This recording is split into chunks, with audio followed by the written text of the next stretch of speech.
So I went out and got me a job at Swenson's Ice Cream. For those of you who have listened to me talk over the last 25 years, that was my first big boy job. Sweeping floors at Swenson's Ice Cream. Started off one Saturday, got hired, worked 10 hours that day. My dad called me at the end of the day, "Where you been, son?" "Dad, I got me a job. I'm sweeping floors at Swenson's Ice Cream." "Come on downstairs, son. Let me show you the best way to sweep a floor." Everything's a system. There's a lot of ways to do it. There's always a better way. There's always a best way. 2 weeks into it, Swenson said, "You're a very diligent young man. I want to make you a scooper today." "Oh, a scooper. Let me show you how to scoop ice cream." Truth be known, I'd already been practicing. Yep. And eating the evidence, you know. But he had a system for scooping ice cream. When the customer places an order, withdraw the scooper from the scooper well. The water in the well must be running all the time. Gordy, understood? "Yes, sir." Tap it off on a clean cloth. Cloth replaced every 15 minutes.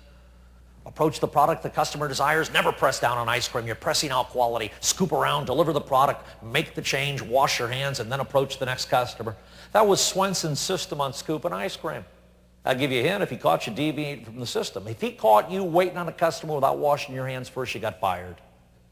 Not back to sweeper, you got fired. Stop by your local today, walk in. They don't have dedicated sweepers anymore. They got one kid standing behind the counter, they're sweeping floors. You come walking in. "Can I help you?" No. 10 years ago, I'd have the two kids in the truck. "Who in this truck wants an ice cream cone?" "Yay, Daddy, we love ice cream." 10 years later, "Who in this truck wants an ice cream cone?" "You go in first, Dad, because there's a high probability they're going to piss you off, and we won't be eating here anyhow." Whenever I look at something going bad, I ask, were there systems in place? Were they up to date? Were they being implemented? Systems. Systems. This all leads up to this whole concept of making decisions on high consequence, low probability events, or what I like to call high risk, low frequency. Why is this so critical? Why is this so critical to you in the fire service? This is important stuff. Important stuff. And if you're fading in, fading out of the lecture, fade in here for a second. It works. I'll do it this way. I'll do what I want to do. Here's your fire department. Not to scale. Fire department's got all sorts of different divisions and bureaus and units, and every division, bureau, and unit's a series of separate, distinct. Oh, what the hell? Oh, okay, screw with the cop, huh? Don't think I ain't got reciprocity with Arizona DPS. You get out of here. Beep, beep, beep, beep, beep, beep. Whoa, there we go. There's your job description. There's the fire department. There's the unit you're in. There's your job description. And every job description is a series of separate and distinct incidents. Things we do. Things we do. And boy, I'm telling you, your job is complex. This ain't making ice cream where there's 10 things to do, or selling commercial real estate where there's 100 things to do, or working in Nordstrom where there's 1,000 things to do. Your job is complex. Hundreds of thousands of different things that we have to be able to do, that you have to be able to do, all with one singular goal. Whatever you're doing, get it done right. Doing things right. If you're driving a truck, do it right. If you're backing a truck up, do it right. If you're fighting a fire, do it right. If you're giving EMS services, do it right. If you're doing a performance evaluation, do it right, do it right, do it right. When we do things right, ladies and gentlemen, and we throw in a little bit of common sense, we got personnel safety.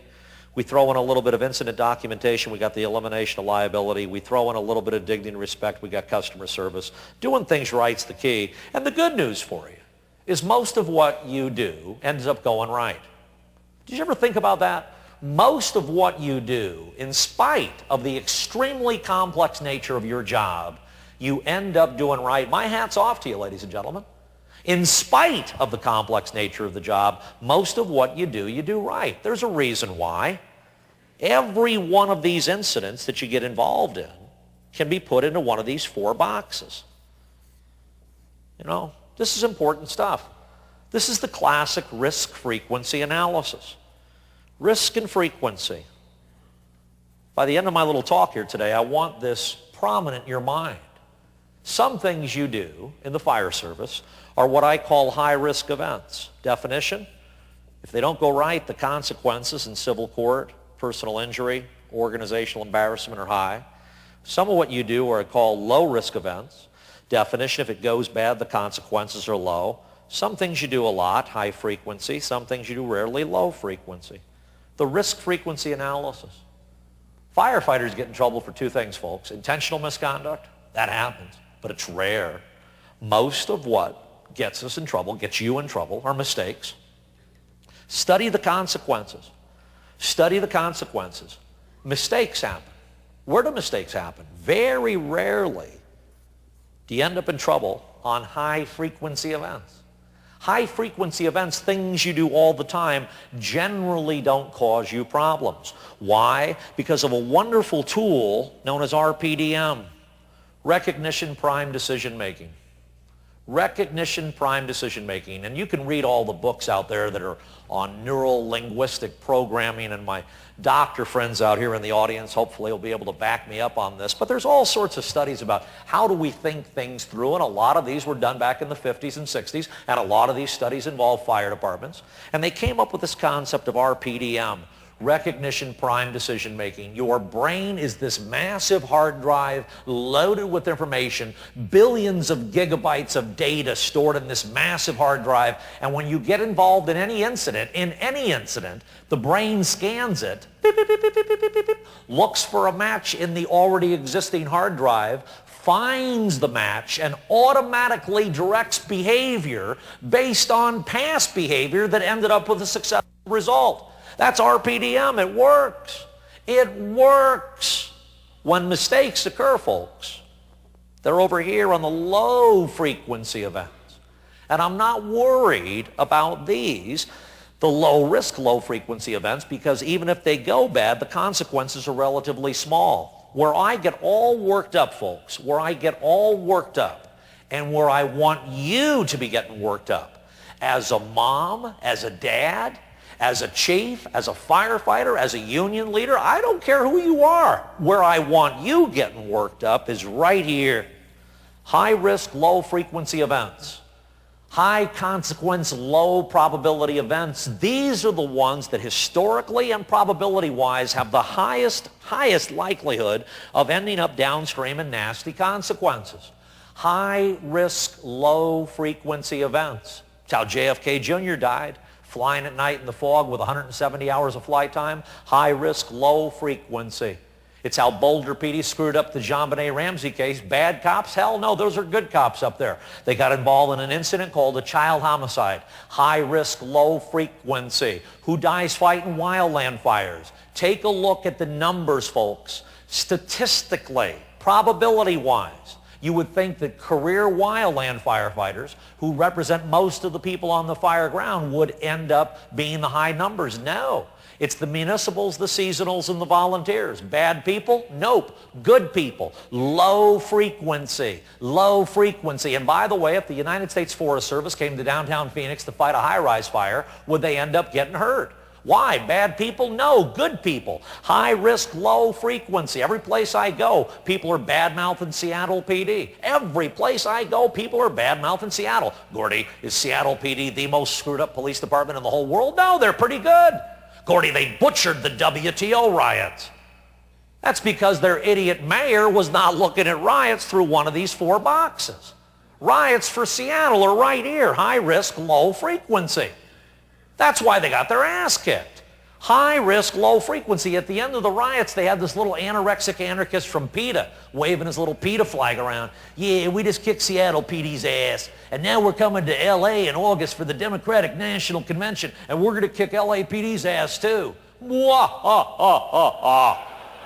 Riots for LAPD are high risk, but they're also high frequency. They started a dozen in the last 2 years. They know how to do that.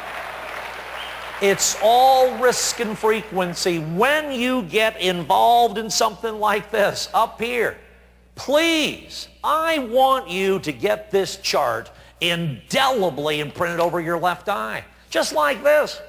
And when you're playing on the high frequency side, no worries. When you're on the low risk side, no worries. High frequency, no worries. Low risk, no worries. When your eye gets stuck up here, beep, beep, beep, beep, beep, high risk, low frequency, I want the bells of St. Mary going off in your head. This is the incident that's got the highest probability of causing you grief. Why? Because your hard drive is empty, ladies and gentlemen. It's high risk, low frequency. I practice what I preach. I got off an airplane in December back in Denver.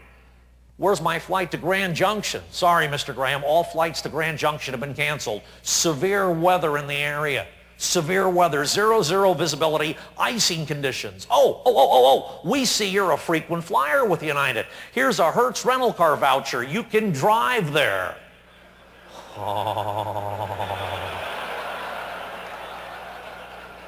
High risk, low frequency. What do I look stupid to you? Hello? My boy and I are buying a new boat. Mrs. Graham doesn't know that right now, so keep it secret. But our dream is to fly up to Washington State next year, go out the Strait of Juan de Fuca in our new boat, make a left-hand turn and come right down the Pacific coast. My boy is 11 years old now. He's already figured it out. Hey, Dad. Yes, son. Driving a boat down the Pacific coast, isn't that one of them high-risk, low-frequency events you speak of? Good for you, son. And it is high risk. It is high risk. Take a look at some of the places on the map, right on the coast. Point doom, point death, point you're gonna die, point 15,000 boats have sunk here already. Do you feel lucky, punk? Well, do you? Point if you got this far, you're one lucky SOB. You know, I said, very good, Jakey. That is a high-risk, low-frequency event. But there's two types of high-risk, low-frequency events. The DTs and the NDTs. Time to think it through and no time to think it through. These are the ones that scare the hell out of me, folks. Right here. What I like to call the HR, LF, NDTs. Tasks that are very risky, done very rarely, with no time to think it through.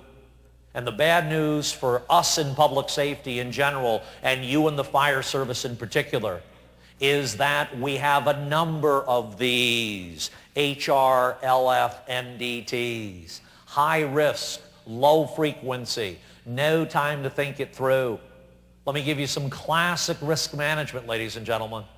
If you study consequences, these can be identified through a study of consequences. And once these high-risk, low-frequency, non-discretionary time tasks have been identified, they can be addressed through a serious training program. A serious training program that focuses every day on HR, LF, NDTs, where every day is a training day. What will we do if this happens? What will we do if this happens? High risk, low frequency, non-discretionary time tasks. These scare the hell out of me, folks. The good news for you is most high risk, low frequency tasks have total, absolute, 100% discretionary time. Most of the high-risk, low-frequency events that you will ever get involved in, not all, but most of them, there is time to think them through. Time to think them through. This is the most valuable information I can give you, ladies and gentlemen. You have time on a task, slow down. Slow down. Slow down. I was watching you eat the donuts out in front. I make a study of this. I watch people eating breakfast. Here is the doctor, and you know who you are because I saw your little doctor badge on. Eating a muffin. They pick it up, they look at it, and they put it back. Here's a realtor eating a muffin. They pick it up, they take a bite, they chew it 13 times. You know, here's an engineer eating a muffin. They pick it up, they look at it, they study it, and then they put it back. Here's a cop eating a muffin. Here's a firefighter. And then they pack up 14 more and take back to the station with them. Why are you in such a rush all the time? You know, there's something in your DNA that allows you to take risks that most people find unacceptable. And my hat's off to you. But that same DNA twist says everything needs to be done now. I gotta do it now! I gotta do it now! Here's a hint for you. Slow down. Put away the meth, get into some heroin. Slow down. Slow down.